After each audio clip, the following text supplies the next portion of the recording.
coming home. Any place we wander to, any season we go through, I'll be fine as long as I'm with you. Heaven knows, running round the world with you. When you smile, I smile too. How I ever made it without you. Heaven knows, heaven knows.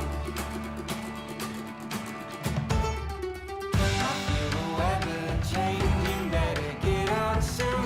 Don't let go of my hand, no matter what you do. Well, I'm here for you, through the thick and thin. We're on a winding road that never ends. Any place we wander to, any season we go through, I'll be fine as long as I'm with you. Heaven knows, heaven knows. Running round the world with you. When you smile, I smile too. How I ever made it without you. Heaven knows, heaven knows.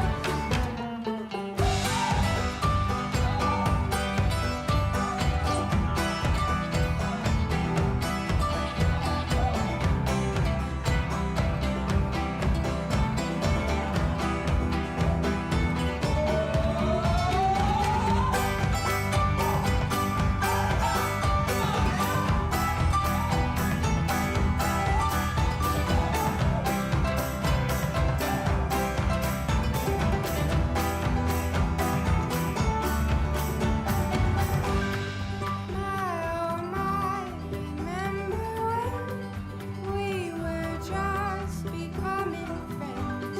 You took my hand for a dance, and I have loved you ever since. The storm is on our heels and we'll be swept away. We better run, honey, what you say? Wanna be alright with you by my side. I can't believe you're mine. Oh, Colorado, where will we go? Oh, Virginia, I wanna show you. Anywhere, I'll take you there. Heaven knows, heaven knows. Colorado, where will we go? Oh, Virginia, I wanna show you. I'll be fine as long as I'm with you. Heaven knows, heaven knows.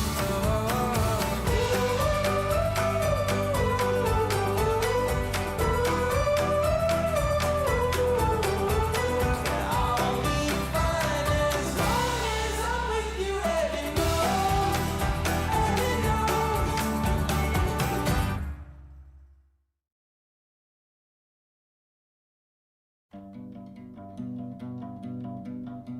Peace, be still, my darling. All is well, my darling. Your anxious heart may as well be stone. Oh, it weighs you down deeper than you know. Yeah, it weighs you down deeper than you know. Be still, my darling.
Sojourn Grace Collective. It is so good to be with you. I'm Pastor Kate, and we gather here right now virtually, but we gather regardless of how every week, in large part because the world out there is scary, and it is hard, and it is unsettling in so many ways. And so at least we know that every week we can count on this. We can count on this time together.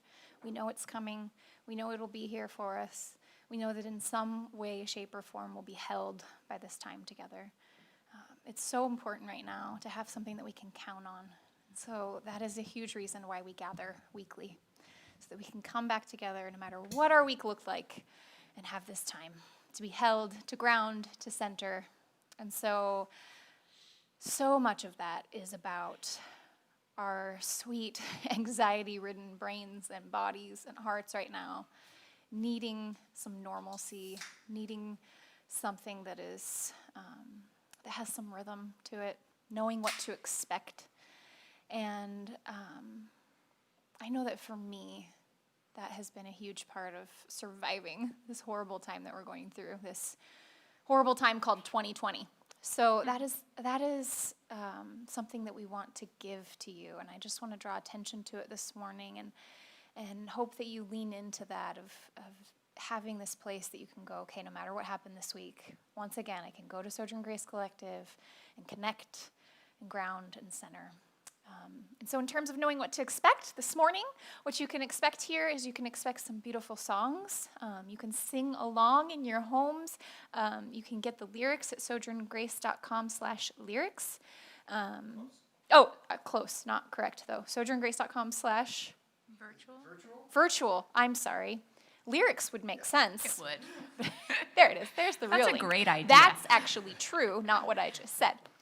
So what you can expect are some gorgeous songs to just let yourself feel seen and heard and to be uplifted. You can expect prayers from the people in our community. Today, a member of our community will be on the screen sharing a prayer. You can expect some grounding and centering meditation to do together to help our brains just really set some intentions for the week and to heal from some old wounds and to just reset.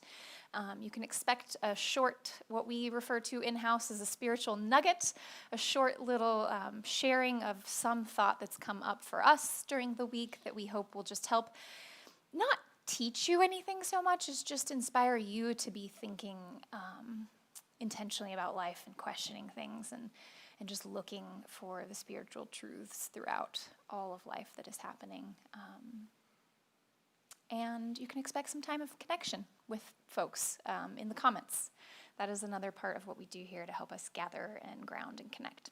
So that is what you can expect here in our service, and we hope that you can use this time and what we provide here to do exactly what I was saying, just be something that you can expect to be normal, to happen every week. We want to give that to you during this shaky, uncertain time. We love you. Welcome.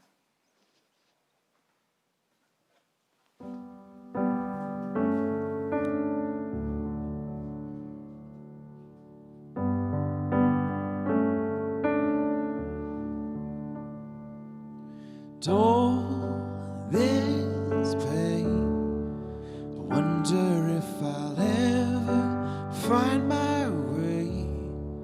I wonder if my life could really change at all.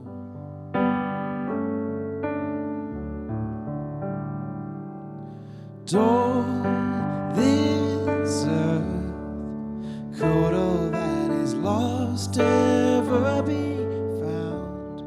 Oh, could a garden come up from this ground at all?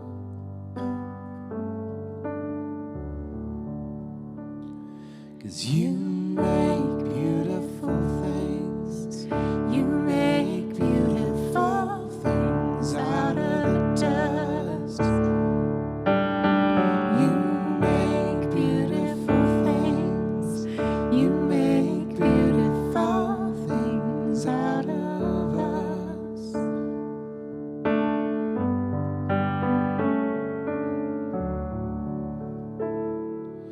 door around.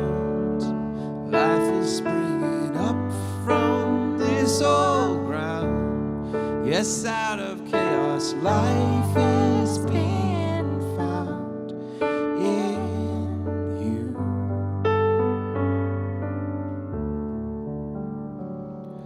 You make beautiful things.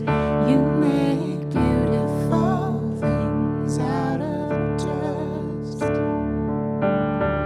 You make beautiful things. You make beautiful things out of us.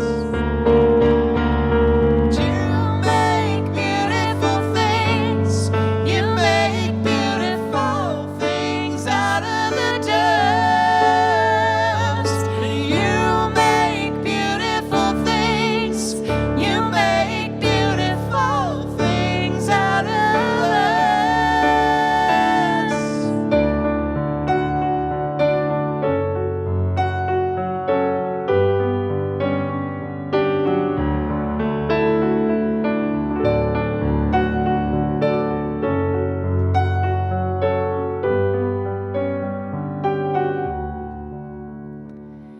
You make me new.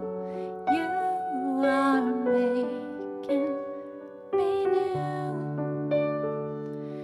You make me new. You are making me new. You make me new. You are making me new. You make me new. You are making me new. You make beautiful things. You make beautiful things out of the dust. You make beautiful things. You make beautiful things out of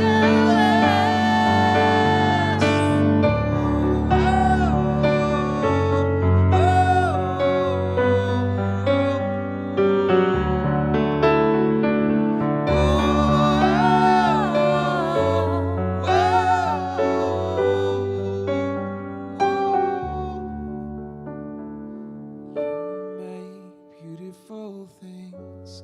You make beautiful things out of us.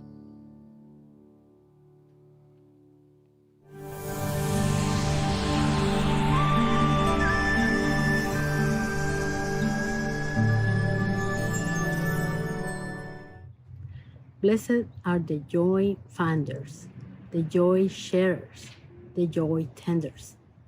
Blessed are the workers, the strikers, the organizers bending towards collective justice and survival. Blessed are the mask makers and the mask wearers. Blessed are those foregoing convenience and excess for someone else's survival.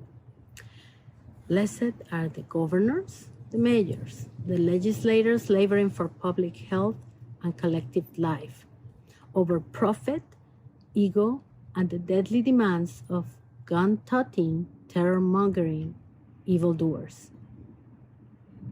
Blessed are the essential workers, yes, yes, the healthcare workers, sanitation workers, grocery store workers, mail carriers, farm workers, and also blessed are these essential workers, the poets still feeling, dreamers still imagining, teachers still sparking curiosity, students still soaking up and sharing wisdom, caregivers still caring, journalists still investigating and reporting. Blessed are the music makers, art makers, word makers, meaning makers. Blessed are the imams, the rabbis, the pastors, the chaplains, the spirit seekers, ministering and tending and holding. Blessed are the baby plants just in my garden, reaching for the sun on this cold, gray, rainy day.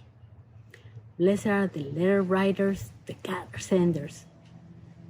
Blessed are you, sheltering in place. Blessed are you, locked in place. Blessed are you, without a safe place. Blessed are you in your tears, your prayers, your fears. Blessed are you every moment you choose tenderness, softness, gentleness, care. Blessed are you in your grieving, your loss, your mourning. Blessed are you in your living, your loving. Blessed are you in your fearing, your dying. Blessed are you, blessed are you, blessed are we.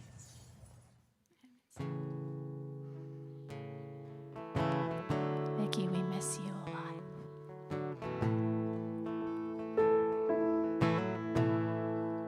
Watch over us. Watch over us. When my hands are tired, when my strength is gone, Mama, your baby is shrouded in sorrow. You've had your time, but who has tomorrow? So watch over us, watch over us. Follow your sickness lives here in me. I don't need no crown, I don't need no glory. You've had your life, but that ain't my story. Sometimes I'm up, sometimes I'm down, sometimes I'm almost level to the ground, but my baby's sleeping in peace. So watch over us, watch over us.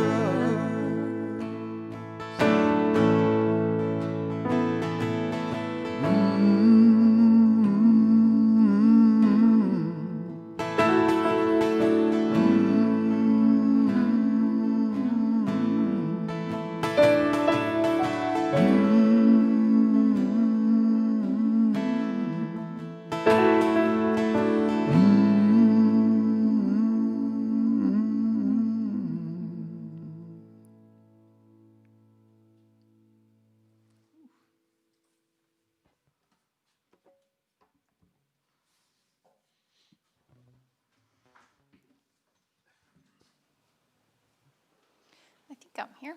Hi. Last week, when we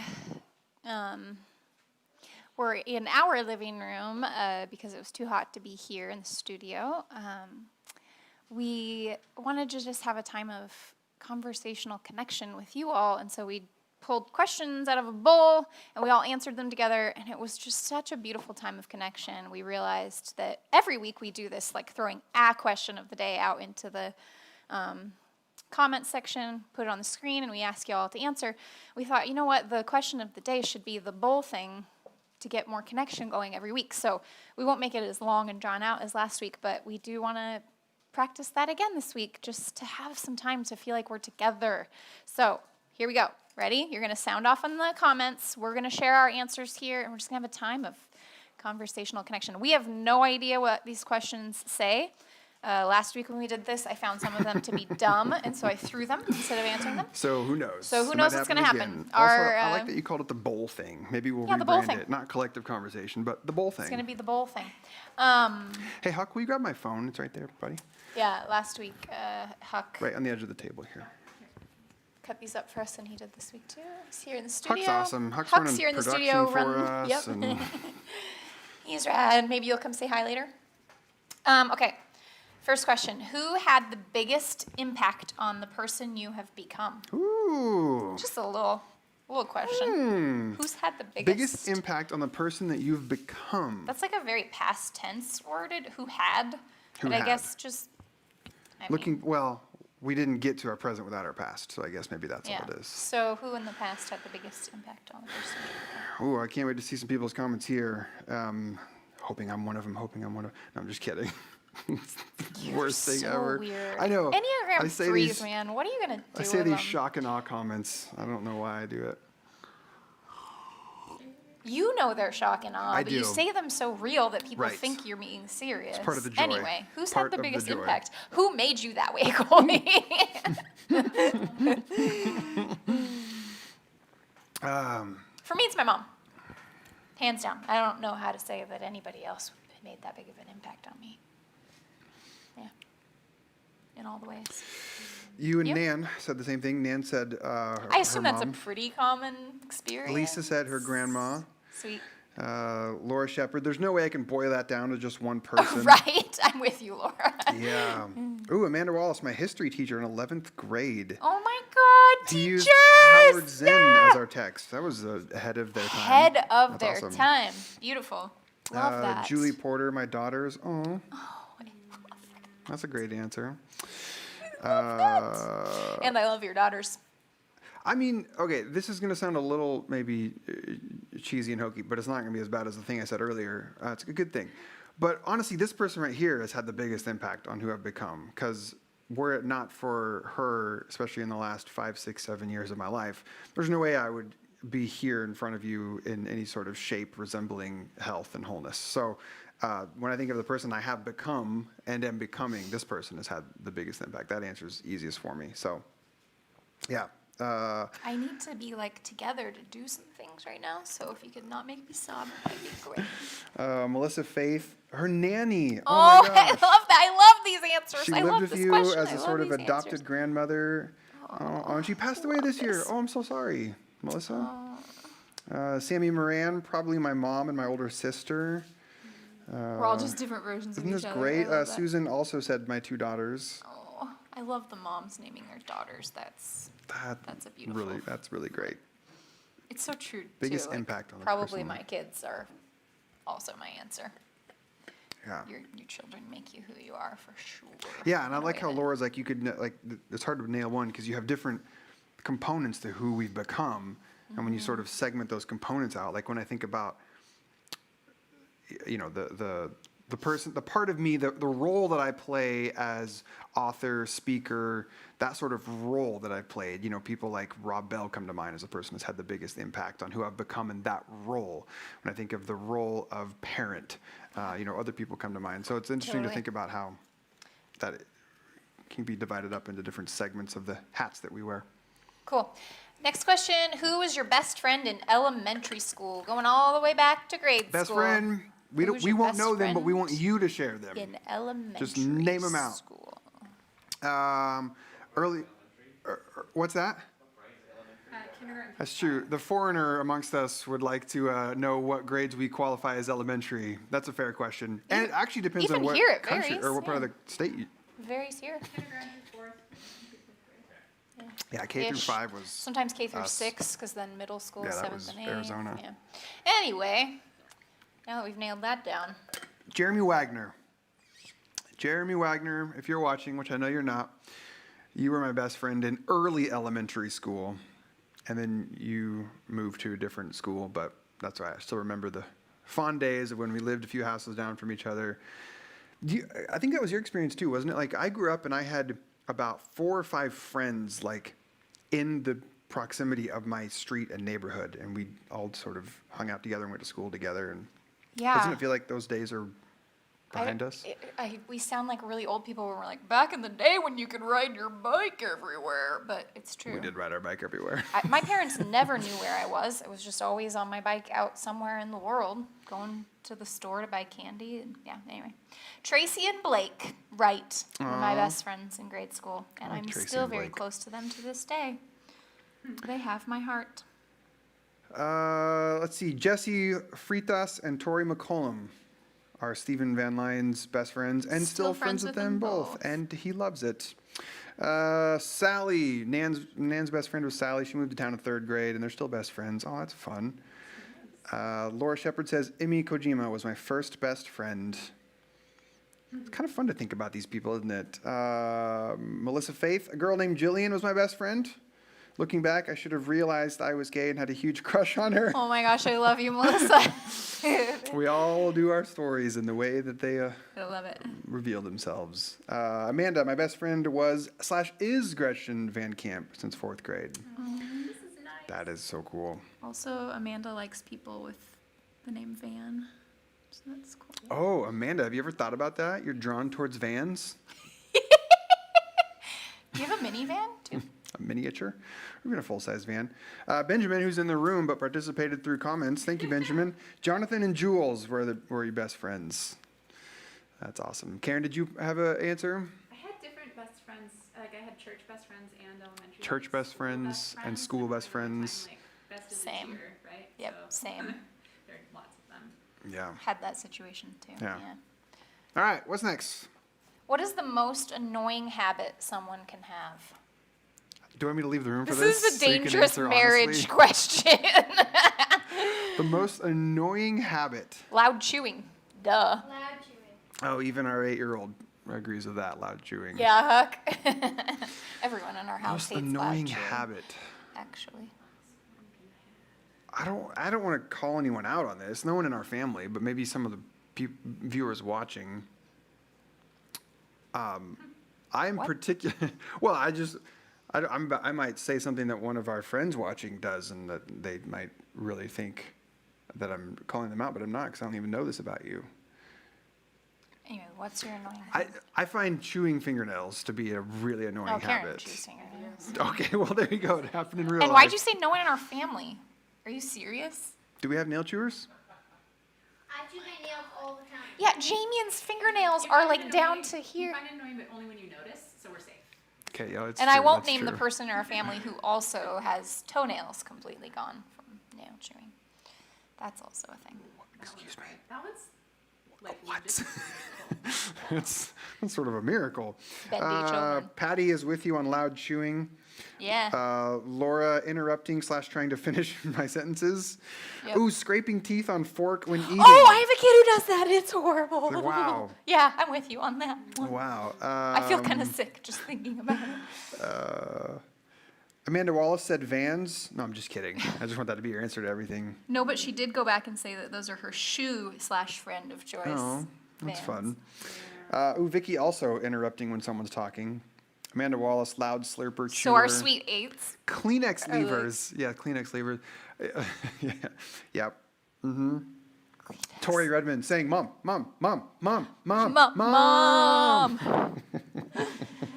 Said every parent ever. Kevin Carlin, people who clip their nails in public. That's a thing? Ew.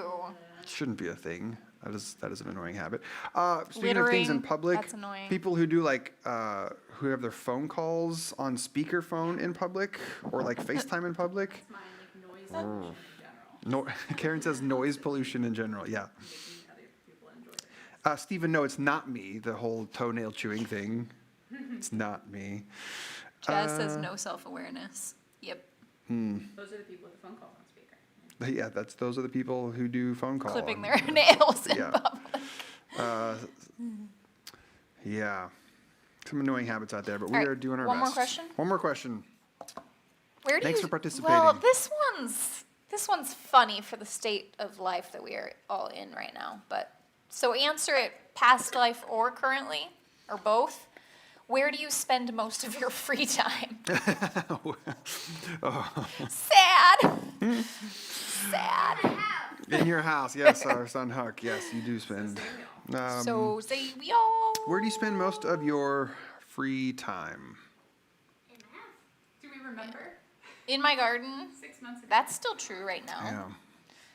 Yeah. Used to be in coffee shops. Yeah. I don't know, man.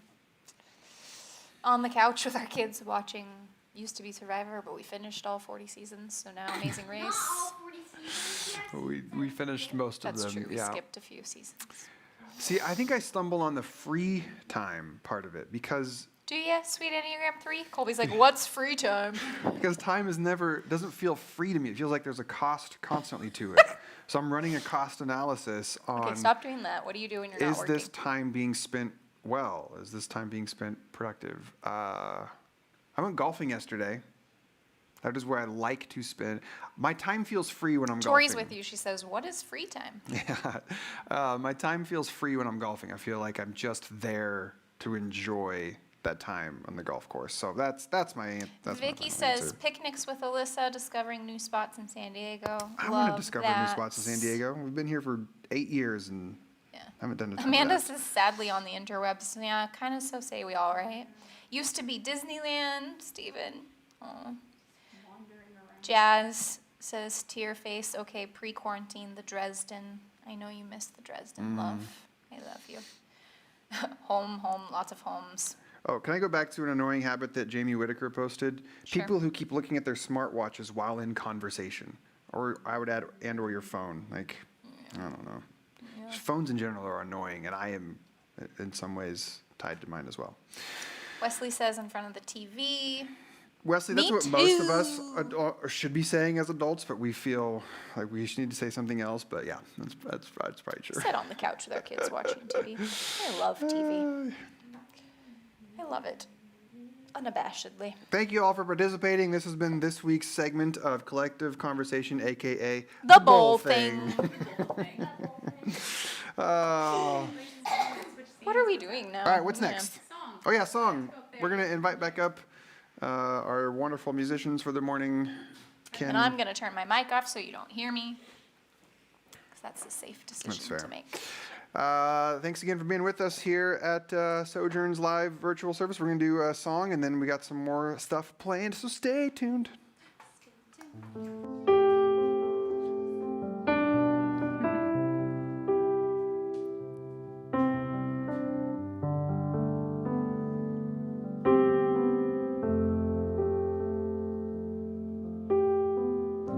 You call me out upon the waters, the great unknown, where feet may fail.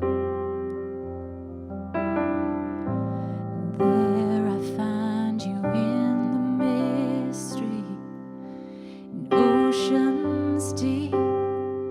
My faith will stand. I will call upon your name and keep my eyes above the waves. When oceans rise, my soul will rest in your embrace. For I am yours, and you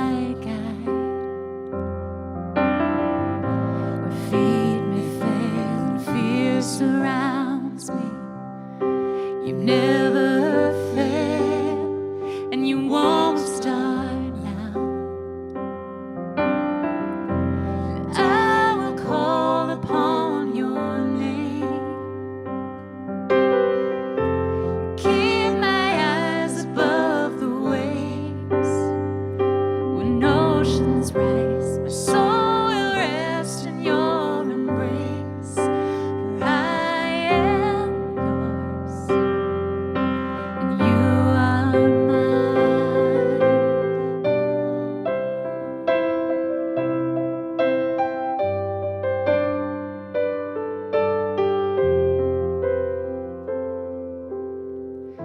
Spirit, lead me where my trust is without borders. Let me walk upon the water wherever you would call me. And take me deeper than my feet could ever wander. My faith will be made stronger in the way you love me. Spirit, lead me where my trust is without borders. Let me walk upon the waters wherever you would call me. And take me deeper than my feet could ever wander. My faith will be made stronger in the way you love me. Spirit, lead me where my trust is without borders. Let me walk upon the waters wherever you would call me. Take me deeper than my feet could ever wander.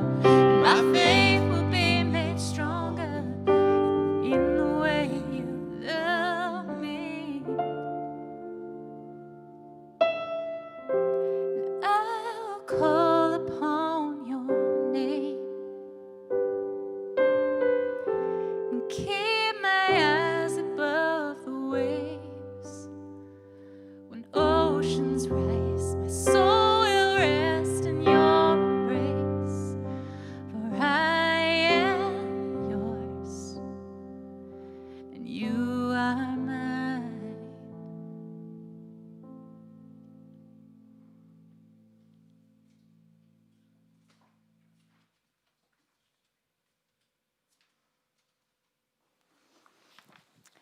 Hi again. I'm going to lead us in a short time of meditation. So, as we do so, I invite you to, this morning I'd invite you to, for this meditation, to get your feet planted on the ground somehow beneath you. So maybe you need to scoot to a different spot on the couch, closer to the edge.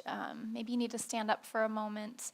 Whatever you need to do to get yourself feeling the ground beneath you from your feet, I invite you to do so and to just let whatever's touching your feet, if it's cold hardwood or soft shaggy rug, whatever it is, just let your feet maybe like kind of crinkle your toes against the ground beneath you and just let your feet really feel that grounding sense as we take a time of meditation. This morning's meditation was inspired by my favorite children's author, favorite human in general, Todd Parr. When my kids were little, I would read Todd Parr books to them, and the way he writes for kids is he takes these topics and then he just chooses one short, simple refrain, and he just repeats it over and over, from page to page, the same refrain, filling in a little bit different of a gap at the end of the sentence each time, but using the same stanza over and over. And so one time, about 5 or 6 years ago, as I was reading these books to my kids, I was reading the Todd Parr book, It's Okay to Be Different, where on every page he says, it's okay, and then fills in the blank with some other way that it's okay to be in the world.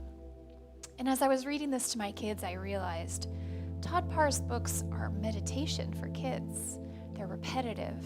They practice radical non-judgment. They help kids make new connections in their brains so that they might ground and center and move into a place of extreme self-acceptance. And so from that place, I started writing meditations for adults using that short little refrain over and over of it's okay, and taking more adults' topics and just adding them to this simple line of it's okay. So this morning as I do that, I invite you to hear it as a mother would speak to her child and name that every state of being is okay. It's okay. It's okay. And as I do so with different lines that are more generic and kind of vague in a bigger container, I invite you to fill in the gaps with something more specific from your life. This particular It's Okay meditation addresses the journey of becoming and finding who we are as humans. It's an identity meditation. And so as I read these lines over you this morning, I invite you to feel that ground beneath you, hand to heart. Say out loud in your home your own specific It's Okay. Whatever I've just said, take that topic and think of the specific in your life and say it over yourself. It's okay, as a mother would to her child. It's okay. It's okay if after all of these years you still don't have the first clue to who you are. It's okay. It's okay if you've spent 4 decades wandering, searching, and often squandering. It's okay. It's okay if you've built several separate lifetimes and deconstructed them all. It's okay if you've walked away from 1,000,000 worlds, communities and habits and friends and homes and ways and styles and personas. It's okay.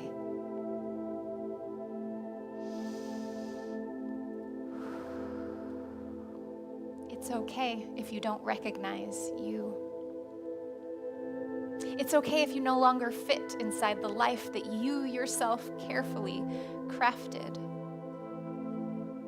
It's okay if you've thrown everything out and started all over again from scratch. It's okay. It's okay if you don't relate to a single thing you were or did or had or lived yesterday. It's okay. It's okay to be confused by you.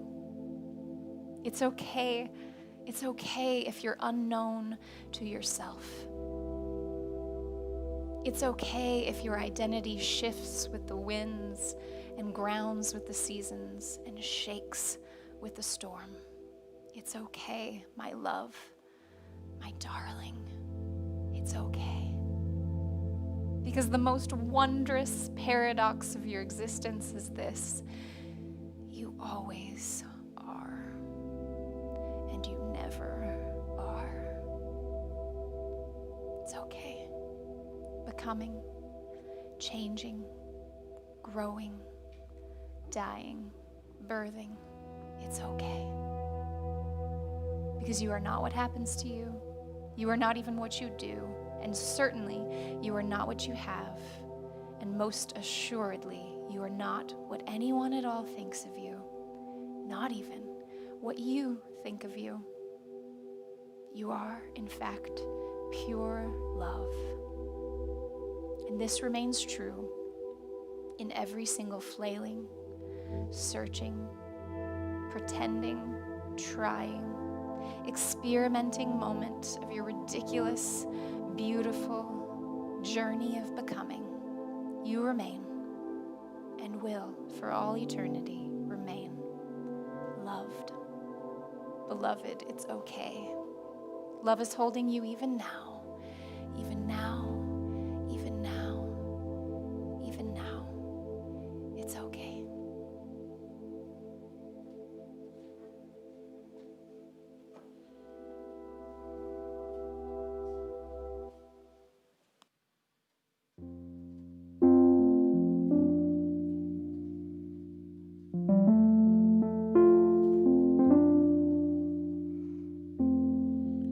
Every day we go to war again. We assume we know so much more than them, for we hear what they have to say. Headline breaks, we start to hate again, calling them names again. We give our peace away. hope they see it, 'cause I want to see it. I hope we believe it, 'cause I want to see the love all around you, all around you. And I want to know that love, it's all around you, it's all around you.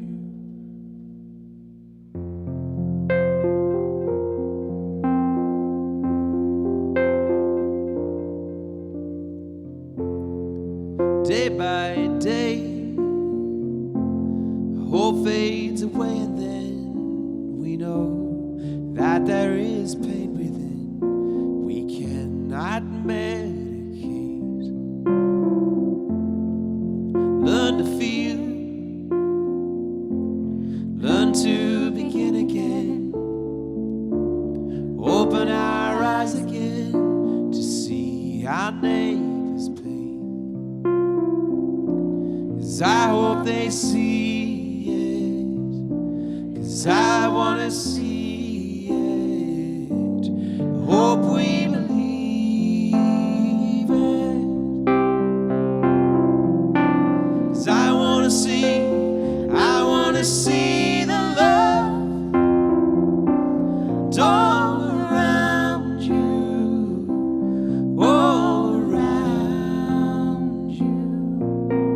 And I want to know that love is all around you, it's all around you. See how it lights you up, it lights you up. See how it lights you up, it lights you up. See how it lights you up, it lights you up. 'Cause I want to see the love all around you, all around you. And I want to know that love is all around you, it's all around you, it's all around you, it's all around you.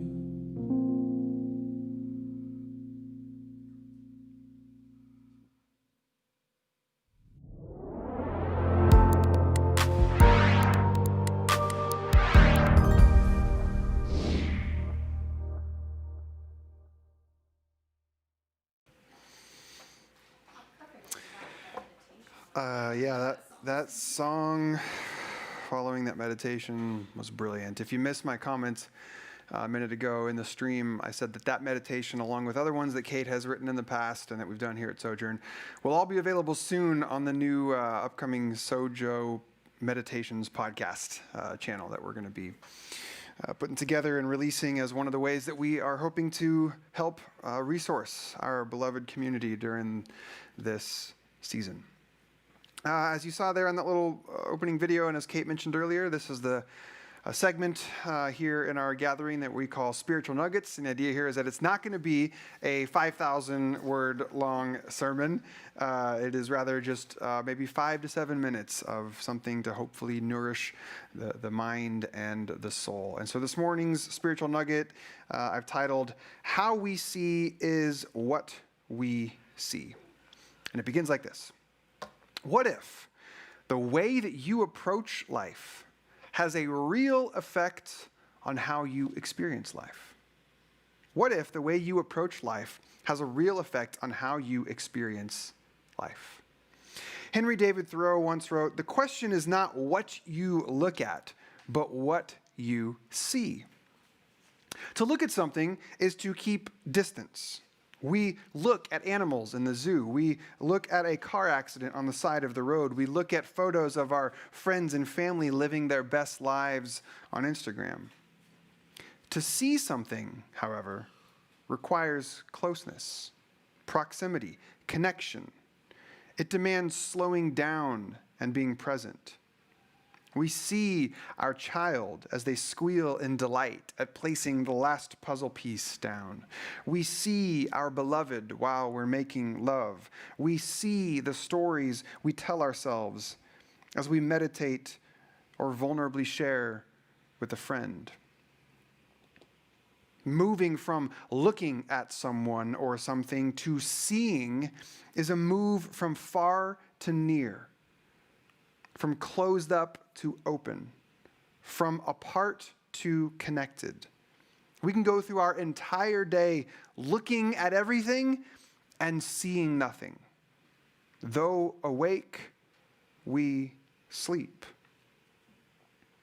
What if the way that you approach life has a real effect on how you experience life? I've made some observations about my life during these past couple pandemic months as it relates to venturing out into the world to forage for food and search for paper towels.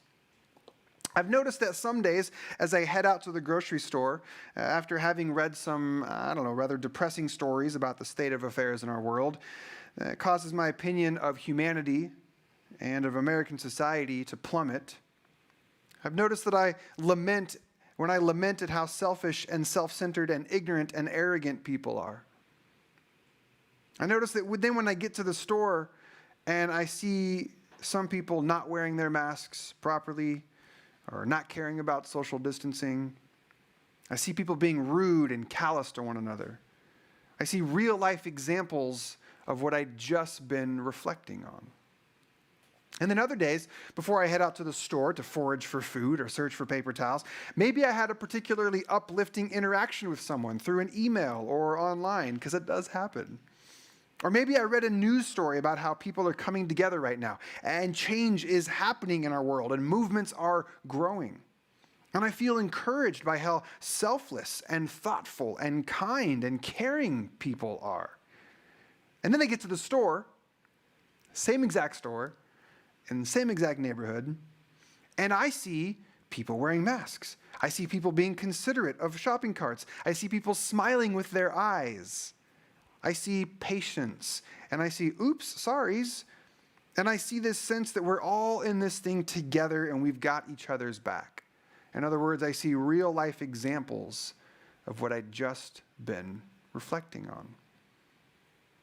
The Sufi mystic Rumi wrote, "What you seek is seeking you." Perhaps the people at the store weren't all that different on those two separate days. Perhaps the world I see is but a reflection of the world I'm looking for. What if the way you approach life has a real effect on how you experience life? Now, the NFL season has started this week, and whether or not you like football, I used to love football and I used to love the NFL, and a couple years ago I had to, for moral conscience reasons, divorce myself from it, and I'm fine. It was a decision I'm glad I made. But the point is, whether or not you like football, what I'm about to say I still think is gospel truth. I still think that the TV show Friday Night Lights is one of the top 15 best shows ever made. Whether or not you like football. Yeah, wow, top 15. I haven't seen, I don't know if it holds up. Kate and I were talking about this the other day, that we're kind of afraid to rewatch it because maybe it doesn't hold up. But as it stands now in my rankings, it's somewhere in the top 15. Throughout its 5 seasons of being on air, Coach Taylor has a saying, sort of catchphrase, if you will, that he uses throughout the entire show to inspire his team. And many of you, if you've seen this, you know what I'm about to say. It is, clear eyes, full hearts, can't lose. Clear eyes, full hearts, can't lose. And though Coach spoke it to football players, and the initial assumption might be that the not losing here refers to the winning of football games, I believe there's a deeper truth in these words. It's not just about winning a game. There's a deeper reality that Coach was inviting his players to receive. I think to speak of eyes being clear is to name that we see things as they truly are. Not as we idealize them to be, not as some outside source tells us they are, not as our past experiences might try and convince us that they should be. When our eyes are clear, we can see past the spin, through the lies, and into the truth of the matter. And then in order for a heart to be full, first it must be opened. Because a closed heart is an empty heart. Furthermore, there is but only one thing, as I understand it and as I see it, there's only one thing that can fill a heart, and that's love. So to speak of a full heart is to call forth a heart that is open to the flow of love, however and from wherever it might come. So then to say clear eyes, full hearts can't lose is perhaps a way of saying that being awake to what is and having open hearts filled with love is to possess a particular posture toward life which will assure you that come what may, you cannot lose. Come heartache or heartbreak, come suffering or sorrow, come loss or lack. To show up to life with eyes that see and a heart that loves is to ensure that we never leave empty-handed. Though the score might say otherwise, perhaps we might win hard-fought wisdom or grow in our capacity for enduring, or we become more patient, more kind, more compassionate. But lose? No, not lose. Not lose. We can't lose with clear eyes and full hearts. What if the way you approach life has a real effect on how you experience life? When he was speaking to tired and poor people who were hungry not just for actual food and drink, but for spiritual liberation, Jesus once said the following words: "Happy are people who are hopeless, because the kingdom of heaven is theirs. Happy are people who grieve, because they will be made glad. Happy are people who are humble, because they will inherit the earth. Happy are people who are hungry and who thirst for justice, because they will be fed until they are full. Happy are people who show mercy, because they will receive mercy. Happy are people who have pure hearts, because they will see source, love, God. Happy are people who make peace, because they will be called God's children." There seems to be a connection between how we show up to life with how life then shows up for us. Maybe it's by our grieving that we can receive gladness. Maybe it is through our humble posture of openness to what is that we can be filled with life's gifts. Maybe it is when we've reached the end of our hope, when we find that our belonging in the family of God was never dependent on having it all together in the first place. Maybe these sayings from Jesus weren't about some sort of transactional guarantee that you are entitled to from life, if only you do and believe the right sorts of things. Rather, maybe the truth is that how we show up to life and what we look for, what we see, very much impacts what we find on the other side.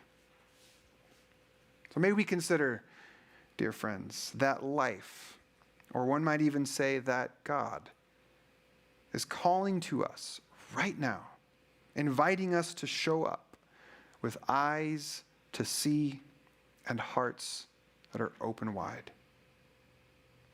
For it is those who show mercy that also receive it, and it is those who make peace that also experience the peace of being a loved child of God. Because after all, maybe it is true that how we approach life has a real effect on how we experience it. And I'm going to close now with a poem that Kate sent me after reading this spiritual nugget that I wrote. And it is from Maggie Smith, and the title is Good Bones. This is how I'll close. Life is short, though I keep this from my children. Life is short, and I've shortened mine in 1,000 delicious, ill-advised ways. 1,000 deliciously ill-advised ways I'll keep from my children. The world is at least 50% terrible, and that's a conservative estimate, though I keep this from my children. For every bird, there is a stone thrown at a bird. For every loved child, a child broken, bagged, sunk in a lake. Life is short, and the world is at least half terrible. For every kind stranger, there is one who would break you. Though I keep this from my children. I'm trying to sell them the world. Any decent realtor walking you through a real shithole chirps on about good bones. This place could be beautiful, right? You could make this place beautiful. Amen.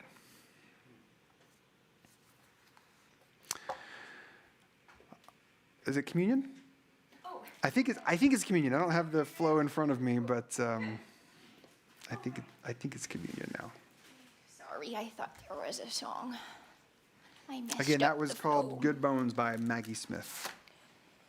Boo-doo-boo-boo. Communion. We today are using a fig bar and a sparkling water. Whatever you have in your home, your coffee and donut or whatever. I also think it would be lovely for more conversational connection if you throw out into the comment feed what it is you're using, Oh, your yeah. elements. That could be fun. I like hearing people's strange communion concoctions. Did you just get sparkling water in the eye?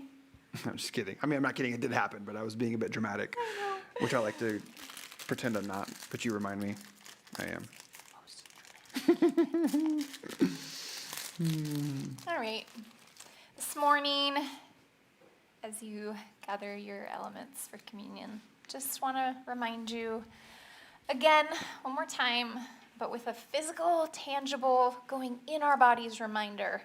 This is what I love about communion. It goes in our bodies. It's about our bodies. It is about including our bodies. It is about being embodied.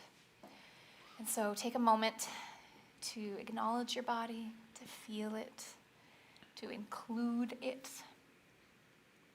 And place a hand on your stomach to remind yourself of your breath and your intuition, and that they are the same thing. And that God is there. God is there. God is there. You need not look anywhere else to find her. I don't know how to give you a fig bar. There you go. You just did it, though. I don't know how big I always like huge bites of food, and Colby likes tiny bites of food. We eat very differently. We do all things differently. Yeah, that's great. I see that Lisa's using tea and birthday Speaking cake. of people chewing loudly, sorry. Maybe I have to Jazz turn is my using mic off. emotional support herb tea Oh, cool. and leftover frittata. Nice. Lily- Dorito and Dr. Pepper. That's Susan's my favorite using one yet. Dorito and Dr. Pepper, and Lily is using Pop-Tarts and water. Love it. So now take your water or Dr. Pepper or emotional support herb tea. And as you take what represents the cup for you, remember the actual liquid here is not the point. It doesn't need to be wine, doesn't need to be grape juice. There's no regulate. This is not a thing that has sort of divinely been created so that we can have specific regulations by which we must follow in order to receive some sort of specialized blessing. Never was the point. I don't even know if I know the point, by the way. I'm about to say the point is, but that's not, don't take my word for it. We just make it up every time. I don't know what the point is. It's all symbol and metaphor and trying to point to the unpointable anyway. But on the screen there, you'll see these words, remember you are not separate. And I know it feels we're very separate. And in many ways, obviously, physically, we are very separate. But in other ways, When we think of people, when we bring them into mind, into our consciousness, it's almost as if it's the same as if they were standing in front of us anyway. There is a sense in which we remember people who have passed. Earlier in our collective conversation, our bowl thing time, we talked about people who shaped us, and some of those people have passed. And then one of the questions was, who was our favorite best friends in childhood? Those people aren't maybe in our lives anymore, but when we think of them, they are in our consciousness in almost the exact same experiential way as if they were in front of us. And in many ways, for me, this is this beautiful reminder of, I know we feel separate, but we're really not. We're really not. Somehow we are all connected. We are all one. So whether it's Pamplemousse LaCroix or regular flat water or Dr. Pepper or tea, whatever you're using today, may we receive it together, knowing that though we are separate, we are also one. Take and receive.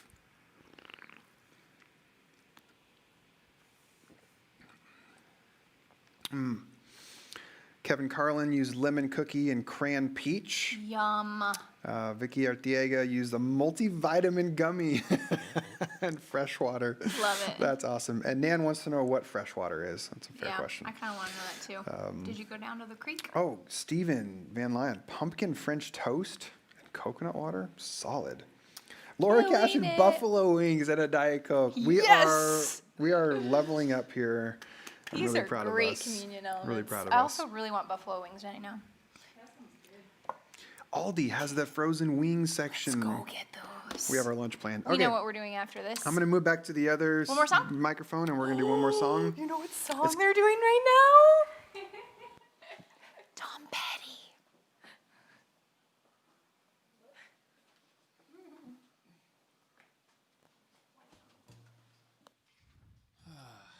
Ta-da, I'm back. Hey.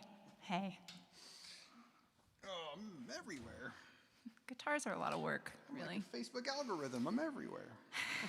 Did you say guitars are a lot of work? They really are. I don't disagree with you. Yeah. Awesome. This is a song written by Tom Petty, covered by Drew Holcomb, and many others, I'm sure. But we did it for your Heathen Happy Hour this last Thursday. And as we were singing it, we were like, this song really embodies the spirit of what you guys do on Heathen Happy Hour and what we try to do on Sunday mornings. So I think it was Ben that said, hey, we should do this song on Sunday. It's a great Sojo song as well. So I concur.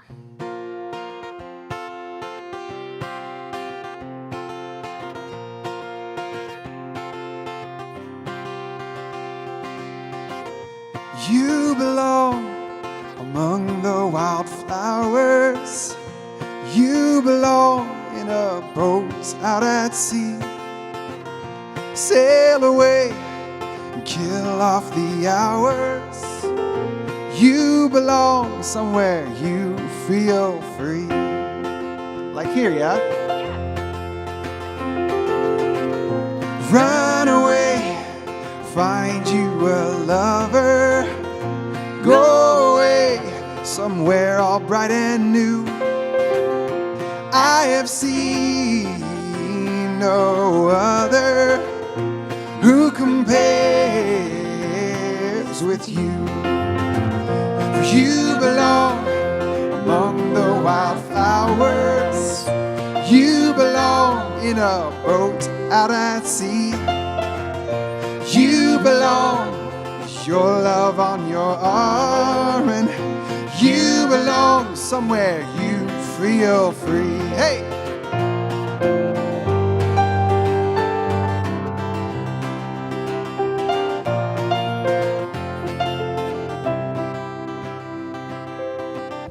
Run away, go find a lover. Run away, let your heart be your guide. You deserve the deepest of cover. You belong in that home by and by. You belong among the wildflowers.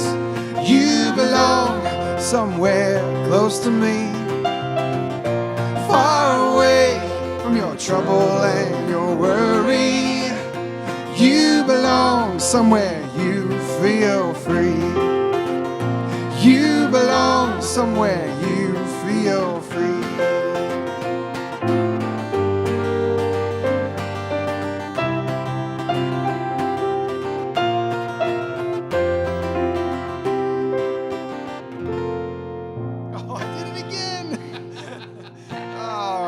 practiced that.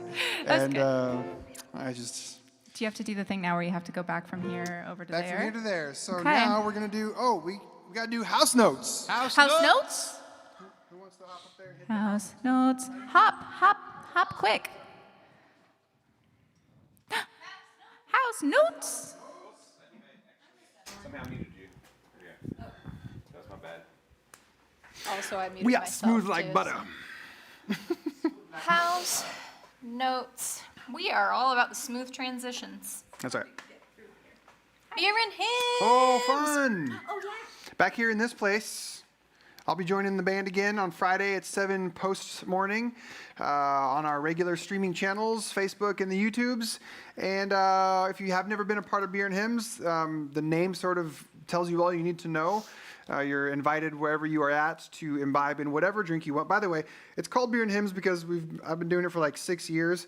But more and more, we just realize that, look, not everybody drinks. This should be obvious. I don't drink, and Beer and Hymns is one of my favorite. Yeah, so events. you do not need to imbibe in anything alcoholic. I think the point maybe 6 years ago was to sort of combine what we used to thought as sort of this secular thing with this sacred thing and sort of have this cool fusion. And that's still a really beautiful concept to me. But really, the idea is just whatever drink brings you joy and brings you to life, combined with these old singable hymns Emotional that we do. support tea. That's a good Yeah, one for so Beer anyway. and Hymns. So Emotional support tea and hymns. that's yes. fun. That's fun. Right? So that's on Friday at 7 p.m. So please set a Google alert so that you don't miss that and tune in live. And then coming up, beginning not this coming Tuesday, but the following Tuesday, I'm going to start my theological. Theological Thursdays. I went with the alliteration in my brain. I lied to you. It's Theological Tuesdays. So do not read the screen, listen to my voice. Theological Tuesdays is a new virtual... Tuesday, Thursday, it's all the same thing, isn't it? They do all feel the same. Ben's correct. But starting Tuesday, September 22nd, I'm going to start 7 p.m., probably using Zoom. I haven't landed, I guess, even though we all hate Zoom, it is out there. It's easy-ish. So we're going to discuss the parables. I'm going to spend like 6-8 weeks, I don't know, hosting these online sort of learning opportunities. And I've had Eliza about 10 says of you hi. that have already said, please let me be a part of it. Eliza says hi. And I could probably fit like 15 people into our virtual group. So if you want to be a part of Theological Tuesdays, and we're going to study the parables starting here in about 10 days, then just holler at me at colby@sojourngrace.com. Oh my gosh, it says Theological Thursdays, Tuesdays, September 22nd. Are you gonna? Yes, love it. we addressed how wrong that We're gonna was. talk about how the calendar is just a concept.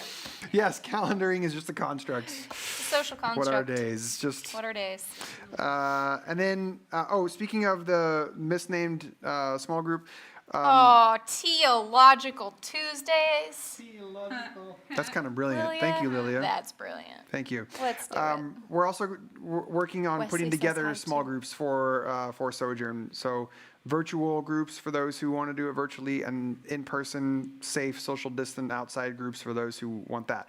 A few of you have responded to the call for leaders, so thank you for that. We'll start to put those together. If anybody else out there wants to lead a small group, whether virtually or safe and in person, please let me know ASAP. Again, that's colby@sojourngrace.com or info@sojourngrace.com, or just go to sojourngrace.com and fill out a contact field. I'm easy to get a hold of. And then finally, the last one is that for those of you that are relatively new-ish to Sojourn and maybe have just sort of been tuned into the live stream for a few weeks, we do have a private Facebook group called Sojourn Sanctuary. And you can go to sojournsanctuary.com and it'll reroute you to that Facebook group, request access to join, and we'll let you in. And that is a place where we do a lot of this sort of announcement house noting and a lot of just connection with each other and sharing what's going on in each other's lives. And it's kind of the best way to kind of really stay connected to what's going on here. Okay, I think that's the end of my house noting. Yes, so now we're moving to the benediction. And these are the words that we say at the conclusion of every service, even though someone earlier in the stream suggested that we change it to clear Not out. The change, she leader said says, add. add. Leader says clear eyes, full hearts, and the church says can't lose. We'll take it under consideration. But for now, this is our benediction. And so as you go this week, my beloveds, would you be brave Because you're a child of God. and be kind? So is everyone else. Yeah? We're good? All right. Bye. Love. Bye.